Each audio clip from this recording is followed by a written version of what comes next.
I don't really have any history with the Burnout series, but I've always loved a good driving game, and this has been heralded as one of the best. Most of all, I was looking for something that was pitched somewhere between the cartoony games such as Mario Kart and Crash Racing, and the sim games such as Project Cars. I bought Grid Autosport for Switch, really enjoyed it for the racing and the visuals, but the moment-to-moment driving wasn't actually that enjoyable. And there are a lot of dull events you had to grind through to get to the good stuff. I wanted the driving to actually be fun. And on that front, Burnout Paradise absolutely delivers. Now, I could go into a lot of detail about all the stuff you can do in the game, how it captures that feel of open world, third-person games and shoves it into a series of cars with implausible names, or the various events you can take part in, such as races or takedown challenges, or how you can drive all across town searching for ridiculous jumps and tricks to pull off. But let me mention the thing I love best about Paradise. It's this.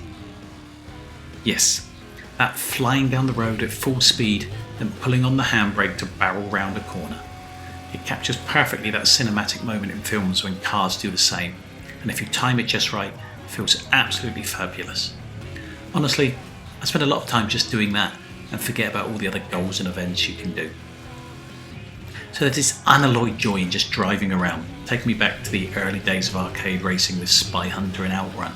Good old-fashioned goofy driving, throwing cars around at top speed, jumping over ramps, drifting around corners, cranking up the speed to the max, and weaving in and out of oncoming traffic just feels great.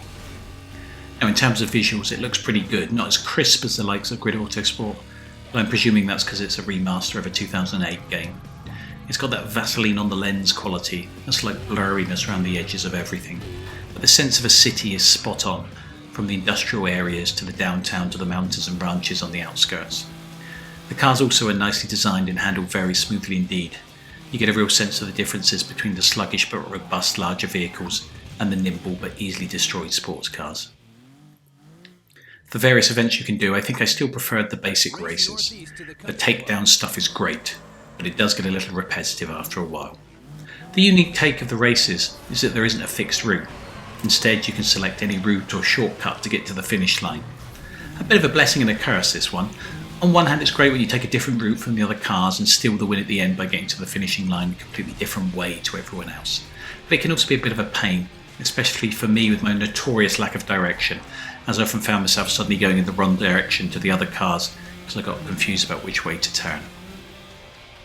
I found myself actually pausing the race and consulting the map to see where the hell I'm going, something I feel completely negates this game's desire to have you sort of constantly driving around at breakneck speed. It would have been great if there had been the option for the map to show some kind of standard route you could follow if you didn't want to chart your own path. That aside, I absolutely adore this game. As a man edging towards 50, I'm finding tremendous solace in games that don't take themselves too seriously, don't insist on endless inventory and skill tree management, and make dumb fun the priority. Real life has way too much inventory management to want to do that in my free time as well, and Burnout Paradise absolutely refuses to take itself too seriously. Now, is it worth that somewhat eye-watering £45 that EA are charging for it? Probably not, especially for a game that's available for other platforms at a much lower price, and especially if you bought the game back in the day. For me though, who's never played a Burnout game and only really has a Switch to get games on, it's a definite yes.